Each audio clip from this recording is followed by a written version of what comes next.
Hi, Edward Reformina here, author of Pinoy MLM Expose and the creator of Sponsor More Downlines. In this 3-part video training, ituturo ko sa iyo yung mga secret sponsoring strategies na nadiskubre at natutunan ko na tumutulong sa akin para makapag-sponsor ng 10 up to 23 direct downlines every single month. Ang goal ko sa video na to ay ma-share sa iyo yung mga strategies na natutunan ko and hopefully ma-apply mo din tong mga strategies na to sa business na ginagawa mo ngayon para makuha mo yung resulta na gusto mo. Ginagawa ko to dahil alam ko na madaming Pinoy networkers ang nagsistruggle o nahihirapan sa kanilang network marketing business. So sa ganitong paraan, I hope makatulong kahit paano.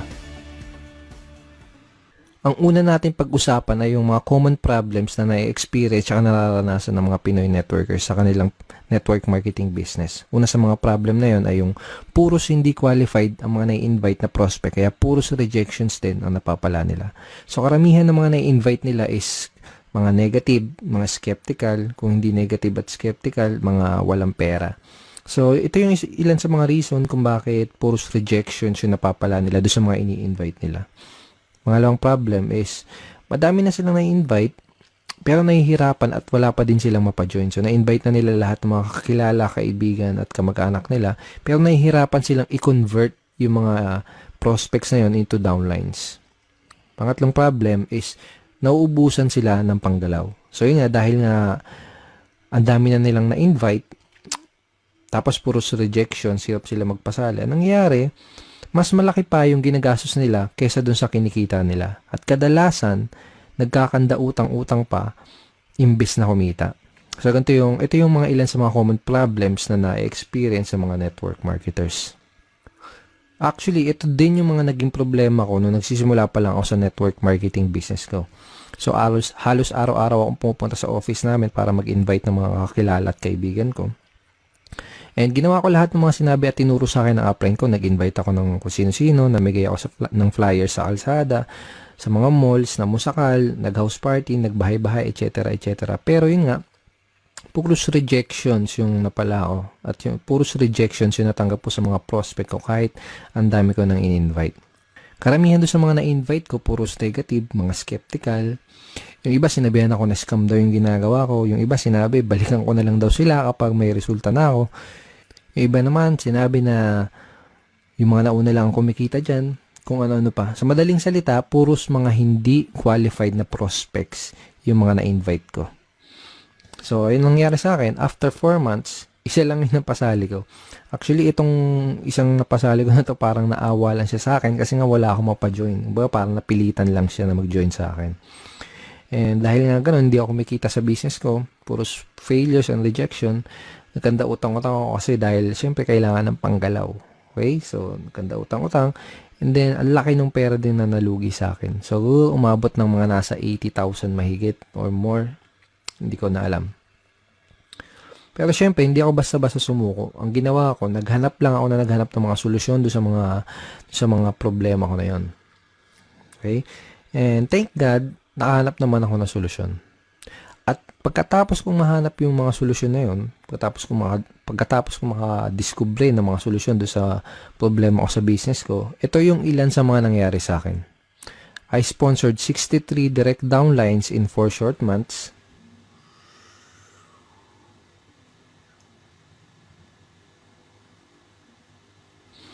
And consistently na din ako nakakapag-sponsor ng 10 up to 23 direct downlines every single month.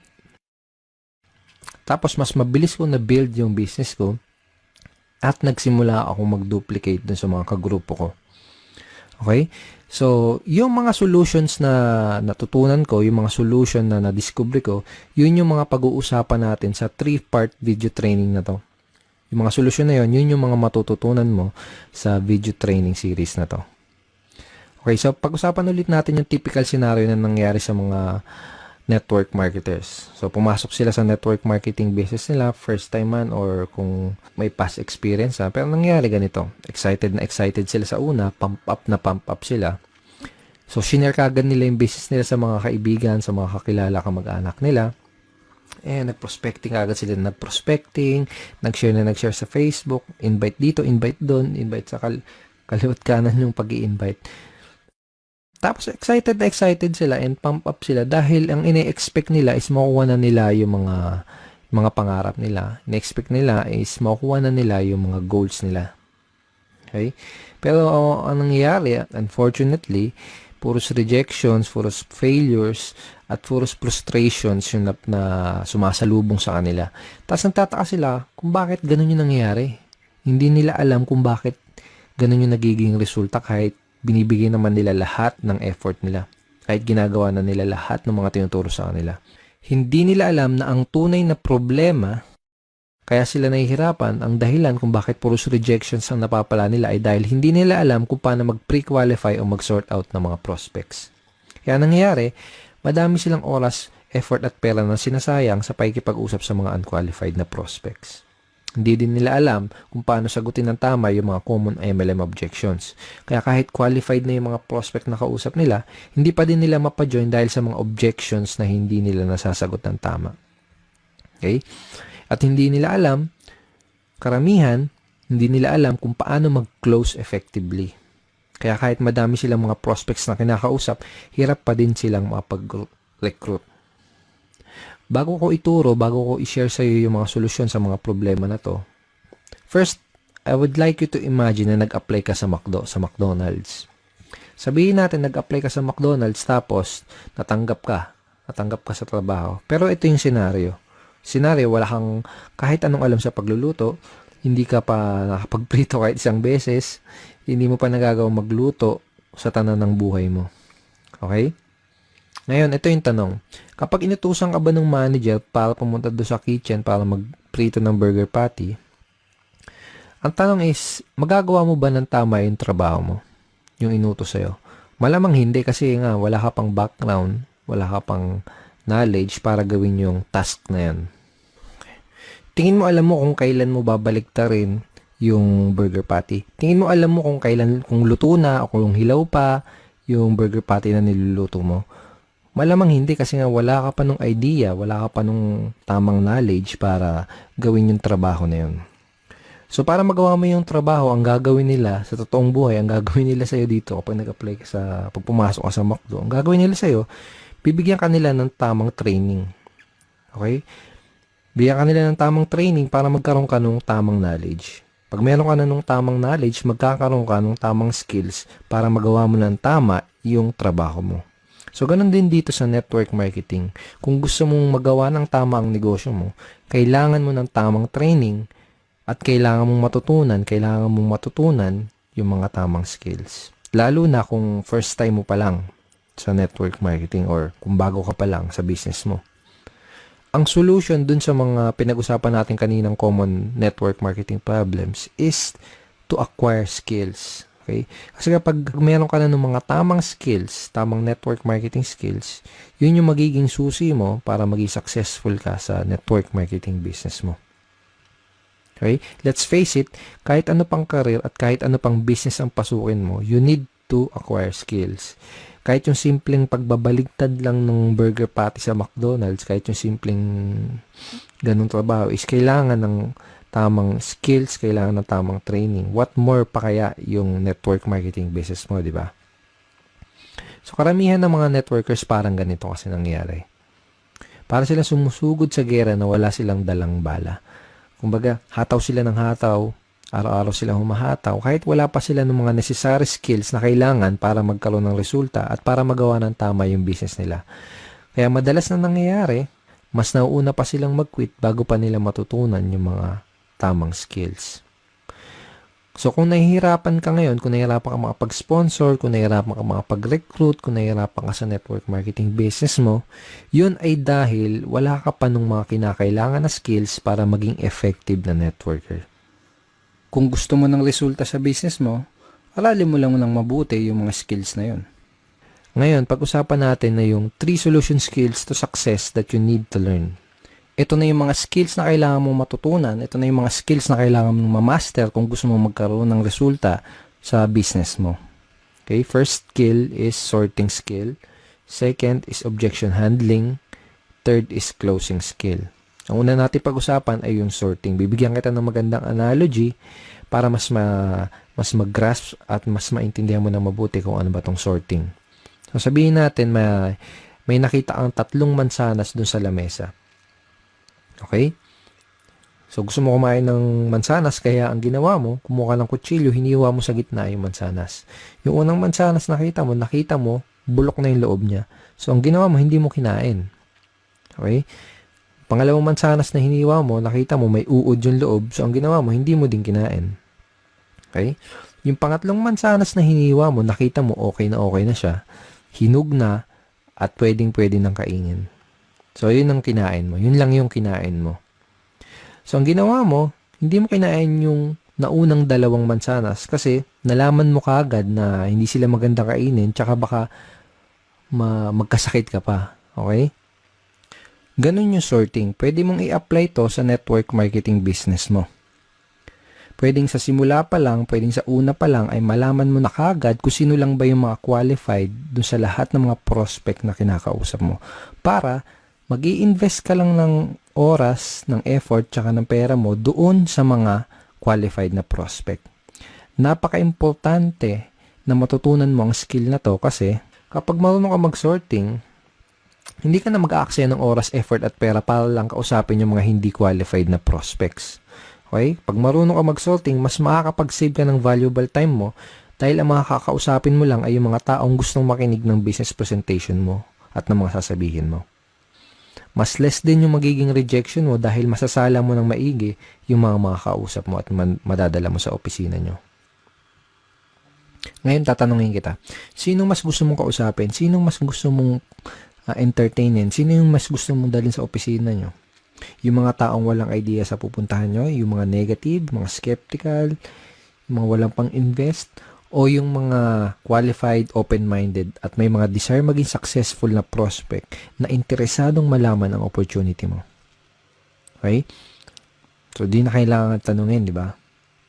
You can easily sort your prospects by identifying the reason why. Madali mong masusort out yung mga prospects na kinakausap mo. Ang kailangan mo lang gawin is alamin mo kung mayroon ba silang sapat na reason why, kung ano ba yung reason why nila, kung may maganda ba silang reason why para maging part ng business mo.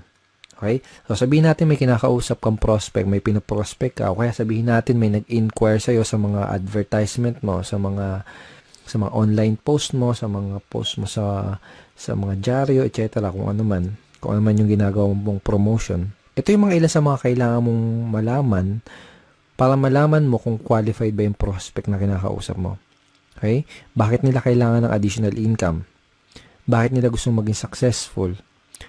May problema ba silang gusto nilang masolusyonan? Bakit nila gustong magkaroon ng pagbabago at mas magandang buhay? Madali mong ma-identify yung mga reason why ng prospect mo by simply asking the right questions. This time, gusto kitang bigyan ng mga example questions, example lines na ginagamit ko para magawa kong malaman kung yung mga reason why ng prospect ko. Para magawa kong malaman kung qualified ba yung prospect na kinakausap ko. So, sabihin natin na introduce mo na yung opportunity mo. Ito yung question na pwede mong itanong sa kanya para malaman mo kung ano yung reason why niya at para malaman mo kung qualified ba siya na prospect para sa business mo. Ito. Pwede mo bang sabihin bakit gusto mong magkaroon ng blank?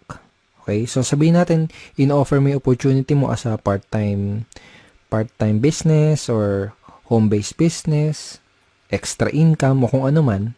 Ganito sasabihin mo. Pwede mo bang sabihin bakit gusto mong magkaroon ng home-based business? Pwede mo bang sabihin bakit gusto mong magkaroon ng part-time income? Okay?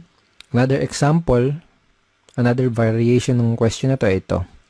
Ano yung reason bakit ka interesado na magkaroon ng blank? Okay? Again, ilalagay mo doon sa blank kung paano mo ina-offer yung opportunity mo. For example, ano yung reason bakit ka interesado na magkaroon ng home-based business? Ano yung reason bakit ka interesado na magkaroon ng part-time income? Ano yung reason bakit ka interesado na magkaroon ng additional source of income?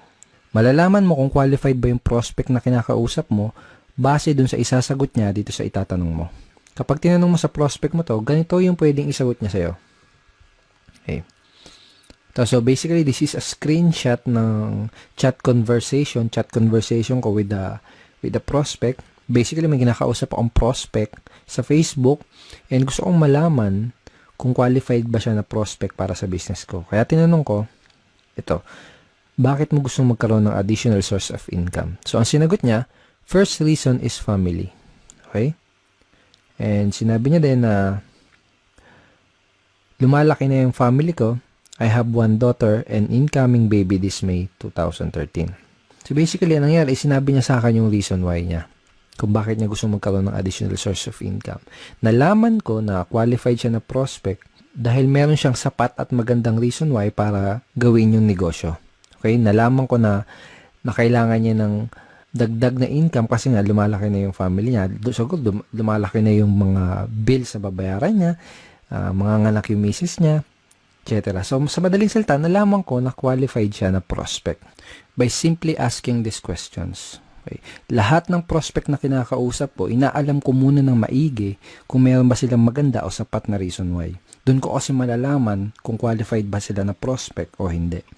Alam ko kasi na kung wala silang mabibigay na magandang reason why or sapat na reason why, hindi rin sila mamomotivate na mag-take ng action. Hindi sila mamomotivate na mag-join, hindi sila mamomotivate na maglabas ng kapital. Baga wala silang sapat na reason why para magsimula ng isang network marketing business. Kung wala silang mabibigay sa akin na magandang reason why or sapat na reason why, hindi ako mag-aaksaya ng panahon para explainan pa sila, para dalhin pa sila sa office. That is how I sort my prospects and that is how I qualify my prospects. Okay, so possible scenario, sabihin natin na tinanong mo na to sa tong questions na to sa prospect mo, pero sabihin natin ang nangyari ay hindi kagad siya nag-open up sa'yo. Sabihin natin na hindi niya kagad sinabi sa'yo yung reason why niya. Posible kasi na mangyari yon, lalo na kung kakikilala mo pa lang sa kanya o kaya hindi ka pa nakakapag-build ng rapport. Posible na kapag tinanong mo sa kanya tong questions na to, itong ano yung reason bakit ka interesado na magkaroon ng additional source of income, posible na yung isagot niya lang sa'yo ay parang yung mga wala lang. Gusto ko lang kumita ng additional income. Pwedeng ganun. So, walang sapat na reason why, di ba? O kaya naman, pwedeng ang isagot niya ay wala lang. Sino ba naman ang ayaw kumita ng additional income? Parang ganun. So, wala ding sapat na reason why. Ang questions na pwede mong itanong do sa prospect mo para magawa mong mag-open up siya sa'yo at para magawa mong ma-identify yung reason why niya ay itong mga questions na to. Ito, sabihin natin na kumikita ka na ng part-time income, magkano ang gusto mong kitain on a monthly basis? O kaya magkano ang gusto mong kitain na additional income per month? Parang ganun. Kapag tinanong mo sa prospect mo to, gagawin niya is magbibigay siya sa'yo ng figures. Usually, sasabihin nilang ng prospect is 10,000 per month, 20,000 per month, 50,000 per month, or 100,000 per month. Iba-iba. Okay, so kahit na anong ibigay niya sa yung figure, ito yung next na question na pwede mong itanong sa kanya. Ito, kapag kumikita ka na ng blank, kung magkano yung binigay niya sa yung income na gusto nilang kitain, kapag kumikita ka na ng 20,000 na monthly income, ano yung pinakamalaking maitutulong nun para sa'yo? O kaya, ano yung pinakamalaking maitutulong nun para sa'yo at sa pamilya mo? By this time, kailangan may maibigay na sa yung magandang reason why yung prospect mo para malaman mo at matansya mo kung qualified ba siya na prospect o hindi para sa business mo. So, I will show you another example. So, basically, may kinakausap ulit akong prospect via Facebook chat. And by the way, napakita ko sa yung mga example is Facebook chat, pero obviously, dapat gamitin mo din to sa face-to-face or one-on-one or table talk conversation. Okay? So, again, may kinakausap ako na prospect via chat. Tinanong ko siya kung ano yung reason bakit niya gusto magkaroon ng additional income pero wala siya nabigay sa akin na magandang reason why. Hindi kagad siya nag-open up sa akin. So, ang ginawa ko, tinanong ko kung magkano ba yung additional income na gusto niyang kitain on a monthly basis. Ang sinagot niya sa akin, 10,000 per month. Kaya tinanong ko sa kanya itong question na to. Okay, sabihin natin na kumikita ka na ng 10,000 na monthly income. Ano yung pinakamalaki may tutulong nun para sa'yo? Ang sinagot niya, sa pag-aaral po, pang-araw-araw na gastos sa bahay, and sabi niya, nakikitira lang po kasi ako sa kamag-anak ko. So, by asking this simple question, napakasimpleng question lang naman, di ba? Pero very, very powerful in terms of identifying your prospects reason why. And very powerful para magawa mong mag-open up sa'yo yung prospect mo. So, by asking this simple question, nagawa kong mag-open up yung prospect at nalaman ko na qualified pala siya dahil may maganda at sapat na reason why pala siya para gawin yung business. So, pag alam mo na yung reason why ng prospect mo, pwede ka na mag-move on dun sa next step, which is to introduce him or her dun sa business opportunity na ina-offer mo. So, kapag alam mo na yung reason why ng prospect mo, kapag alam mo na yung gusto niyang monthly income na kitain, ito yung line na pwede mong gamitin para madali mong ma-invite yung prospect mo doon sa inyong business opportunity meeting or BOM, sa inyong seminar or online video, kung ano man. Depende sa company nyo. Every company, iba-iba yung sistema nila. Okay, so ito yung line na pwede mong gamitin. Kung may maipapakita ako sa yung paraan na pwede kang kumita ng blank per month doing part-time para their why, isisingit mo dyan yung reason why na sinabi sa'yo ng prospect mo. Willing ka bang tignan kung ano yun? So, for example, kung may mapapakita ako sa yung paraan na pwede kang kumita ng 20,000 per month na income doing part-time para magawa mong matulungan yung asawa mo sa mga gastusin nyo or para magawa mong mabayaran lahat ng mga pagkakautang nyo or para makatulong ka sa mga magulang mo, willing ka bang tignan kung ano yun? Kapag tinanong mo sa prospect mo tong question na to, ano sa tingin mo yung isasagot niya sa'yo? Tingin mo sasagutin ka niya ng hindi ako willing tignan yan? Wala akong time. Ganun ba yung sasagot niya? Most likely, ang sasagot niya sa'yo is positive answer. Ang pwedeng isagot sa'yo ng prospect mo ay tulad ng, sige, willing akong tignan kung ano yan. O kaya, mukhang okay yan ah. Ano ba yan? Sige, willing akong tignan kung ano yan. Para mga ganun. So, this is a very effective line na pwede mong gamitin para madali mong ma-invite yung prospect mo dun sa opportunity meeting nyo. Napaka-effective nitong line na to dahil ginamit mo yung reason why ng prospect mo dun sa invitation mo. Ngayon, pag-usapan natin kung ano yung mga pwede mong gawin para mapakinabangan mo na maigi yung mga tinuro ko sa'yo dito sa video na to. Okay? So, ito yung mga kailangan mong gawin. Una, write this example sorting questions that I gave you. So, mamaya balikan mo tong video na to, i-play mo ulit, tapos isulat mo sa papel o kaya i-type mo sa cellphone mo or sa iPad mo yung mga example questions na binigay ko sa'yo. Okay? Second, read this line ng paulit-ulit and try to internalize them. Okay? So, wag mo kabisaduhin. Okay? Mas maganda kung ma-internalize mo siya. Mas maganda kung mas maintindihan mo kung ano yung reason bakit mo siya tinatanong. Basta, tandaan mo, yung mga example questions na binigay ko sa'yo, ang goal mo, kaya mo gagamitin yung mga example questions na yun, ay para ma-qualify mo yung prospect mo at para malaman mo yung reason why nila. Okay? Pangatlo, start asking these sorting questions to your prospect. So, kung may kakausapin ka na prospect mamaya, bukas o sa isang araw, start using these questions. Simulan mong gamitin at itanong yung mga question na yon sa mga prospect na makakausap mo para magawa mong masort yung mga kinakausap mo na prospect at para malaman mo kaagad kung qualified ba sila o hindi sa business mo. Pag ginawa mo yun, mas makakapag-save ka ng time, ng effort, tsaka ng pera mo. Okay?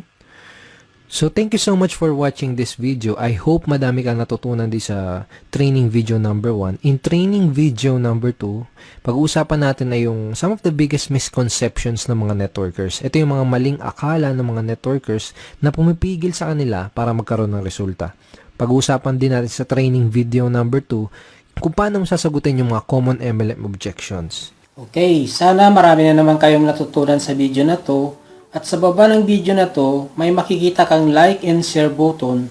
At huwag mong kalilimutan na i-click yung like at i-share mo din sa mga partners mo. At kung may katanungan ka, pwede mo din i-type sa baba ng video na to.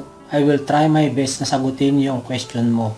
Okay? So kung gusto mo mapanood yung second video number 2, mag-comment ka lang sa baba, sabihin mo, yes, I want to learn more. At isi-send ko mismo sa inbox mo. Okay? Thank you so much for watching this video. Have a great day. God bless to all.